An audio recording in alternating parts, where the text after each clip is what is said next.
Next guests are two gods of football who between them have been hitting the target on and off the pitch for 8 decades. After filling stadiums at Highbury and Ellen Road as players and creating TV gold as pundits, they are reuniting for a very special night in Vicar Street to look back on their glittering careers in aid of a brilliant cause, and we are delighted they have chosen us for their final training session tonight. Would you please welcome to the Late Late Show, Giles and Liam Brady.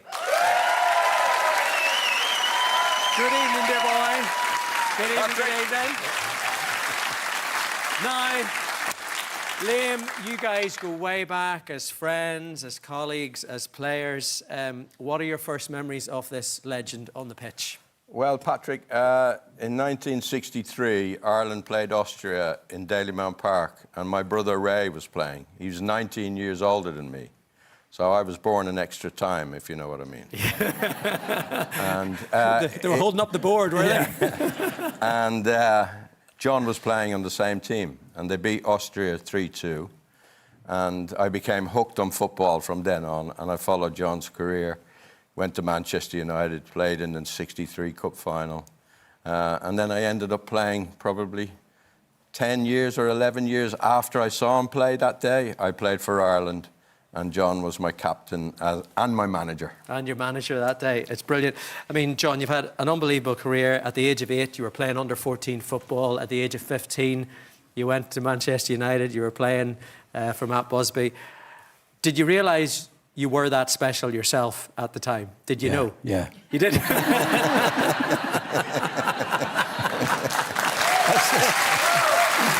the right answer. I have to say now, I played under 14 when I was 8. And I knew when I was very, very young, I had a gift to play. That sounds odd, because when you're a young lad, you don't think about that. But I felt from the very start, this was a gift. And then from that, later on, you had to make the most of the gift. It has to be used. It has to be used, because I met a lot of lads who were gifted lads who had a few drinks and all that carry on. But that was the start of it. My father was a very knowledgeable individual. He was coach and drum conductor at the time. Was very, very good on the game. So I was very lucky from an early start. I had the ability to do it. And in those days, the youngest you could play under was under 14. And I started playing under 14 when I was 8, you know. So that was a big start from that particular time. What was it like going to Manchester? So can I say, this sounds a little bit big-headed what I'm saying. I never found it that way. This was a gift that you had to make the best of. So when you went to Manchester United at the age of 15 under Matt Busby, you absolutely felt, I'm ready, I should be here. No, I wasn't that sort of cocky to know. I knew what I knew, but I still had to do it. And I wasn't thinking at that stage, I'm going to do this and I'm going to do that. That wasn't the case. That's when I say a gift, I only realised that when I got a lot older. I didn't realise at the time. So going to Manchester United, which I was a fan of Manchester from a distance, mainly because Jackie Carey. This is going back a long time. Jackie Carey was a great Manchester United player, and because I used to go with my father to Dalymount to see them play. So I became a Man U fan from a young age. We actually have a picture of you here. This is you winning the cup. I think this is 1963. That's Paddy Crane there with the lid on his head there. There's 3 Irish guys in that team, Patrick. Yeah. Tony Dunn on the very left from Dublin, Noel Cantwell from Cork, and Johnny Giles from Dublin as well. So that's why I became a Man United fan. Do you think you could still do a job for them in midfield? Sorry? Could you still do a job for Man United in midfield? I think we could use you. No. But they need somebody who can. They definitely do that. When did you first see this man play? When did he catch your eye? I was at Leeds at that particular time. I didn't know Liam at all, and I was injured the day Leeds played Arsenal I think it was a midweek match, and I noticed this player straight away. I didn't know he was Irish lad. I didn't know anything about Liam at the time, but he was brilliant, absolutely brilliant. And I found out during the match he was an Irish lad. I was player manager of the Irish team at that particular time, and he was absolutely brilliant, a natural player. And I did go to the coach afterwards, because I was player manager of the Irish team, and we were coming up to a tour in South America at the end of the season. And he was just absolutely brilliant. And I said, we were coming to the end of the season situation, and I picked him to go on the tour. Arsenal never told him. They wouldn't let me go, no. You know what I mean? Really? Yeah, I was 17 at the time. They wouldn't let me go, no. The manager, Bertie Mee, thought I was too young and said to John, he needs a rest after the season. And John never told me, so I never knew. But I could have played for Ireland maybe a few months earlier than I did. Wow. I didn't know that either at the time. I was picking him, but next thing I got, because Pat O'Driscoll was the secretary, who was after these things. That's the team I want to go to South America, and it's his job to go around the clubs and get the players and get them Released.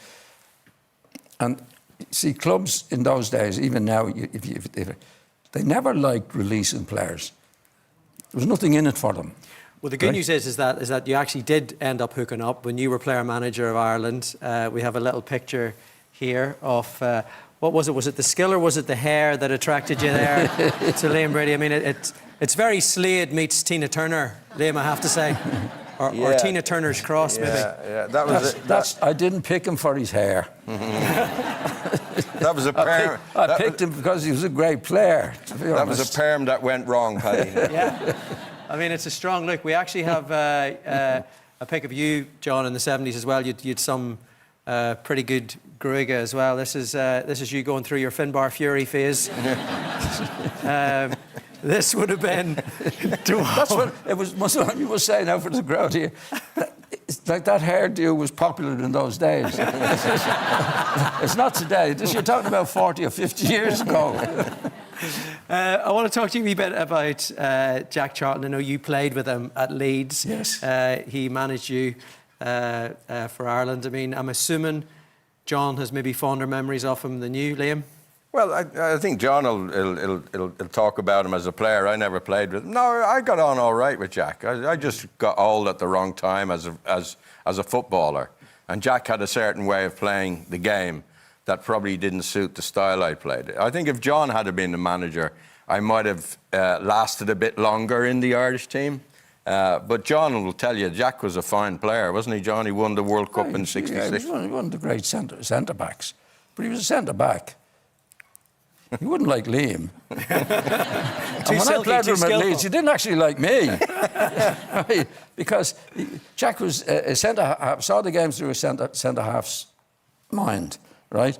So when I played for Leeds, I was a midfield player, come deep for the ball. Bremner came deep for the ball, right? But if we lost a match, and then there was a meeting, a crisis meeting afterwards, Jack's first thing was, those two bastards are coming back too far. Right? And what about all the matches we won? Do you know what I mean? That was his attitude. He had this, he was a centre-half, and he'd feared the worst, which you're supposed to do as a centre-half. What you're meant to do. Yeah, but Bremner didn't suit that way. I remember talking to Jack one time after having a big row, I had loads of rows with him. I said, you're Bobby. Bobby Charlton. Charlton, who was one of the best players in the world. I said, wouldn't get in your team. Because he came back. He said he would if you did what I fucking told him to do. That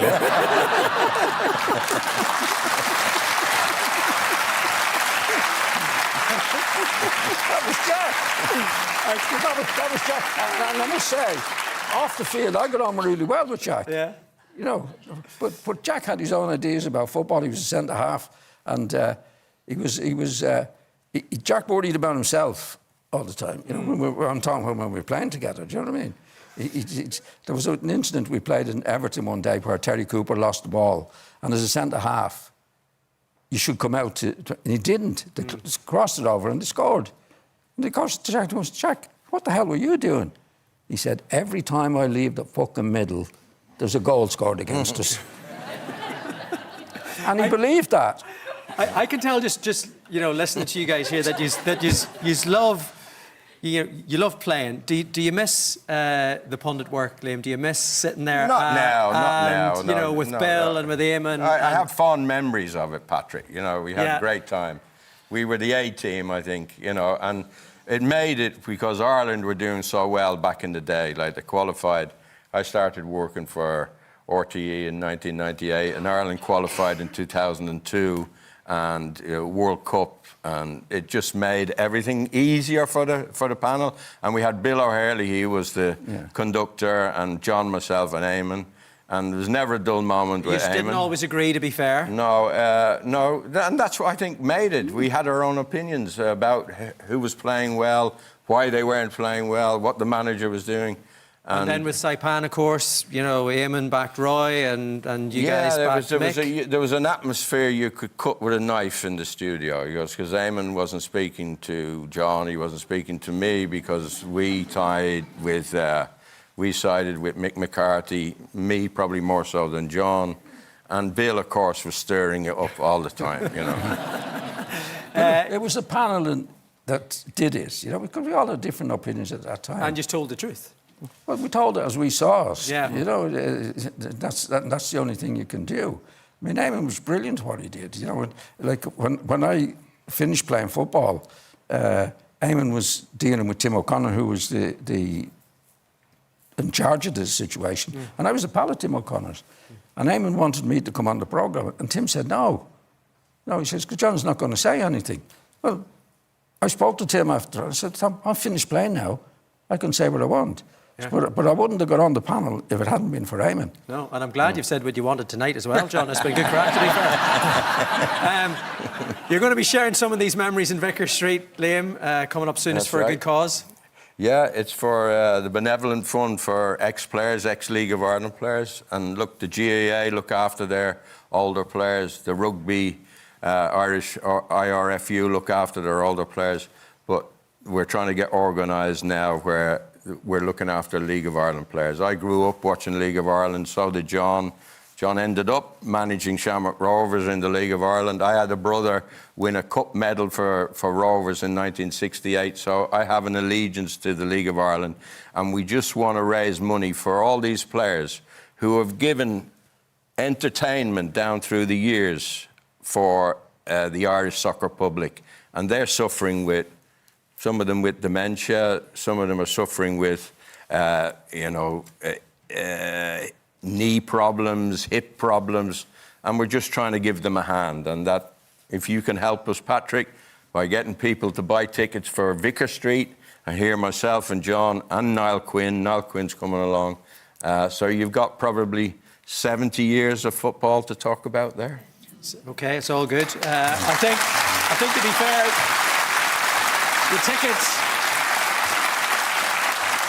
the tickets might already be sold out based on tonight. Three Wise Men featuring Liam Brady, Niall Quinn and John Giles is in Vicar Street on Monday, April the 20th. You're going to have to be quick. There's a few tickets available at ticketmaster.ie. Give it up one more time for Liam Brady and John Giles.